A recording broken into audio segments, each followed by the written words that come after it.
دارالعلوم دیوبند کے موقر استاد حدیث اور جمعیت علماء ہند کے نائب صدر حضرت مولانا ریاست علی ظفر بجنوری صاحب اور شیخ الاسلام حضرت مولانا سید حسین احمد صاحب مدنی رحمۃ اللہ علیہ کے خلیفہ اجل حضرت مولانا محمد اطہر صاحب نائب صدر جمعیت علماء ہند و رکن شورا دارالعلوم دیوبند ابھی گزشتہ ایک ہفتے کے اندر انتقال فرما گئے امیر الہند حضرت مولانا سید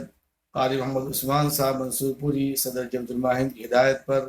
اور قائد جمعیت حضرت مولانا سید محمود اسد مدنی صاحب کی دعوت پر 25 مارچ بروز جمعرات صبح 9 بجے جمعیت علماء ہند کے دفتر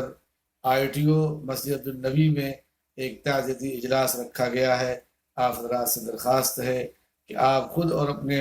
احباب علماء اساتذہ جو حضرت کے شاگرد ہیں انہیں لے کر کے تشریف لے آئیں۔ امید کہ آپ حضرات شرکت فرمائیں گے۔ جزاک اللہ احسن الجزا خیر الجزا، خادم حکیم الدین قاسمی، جمعیت علماء ہند۔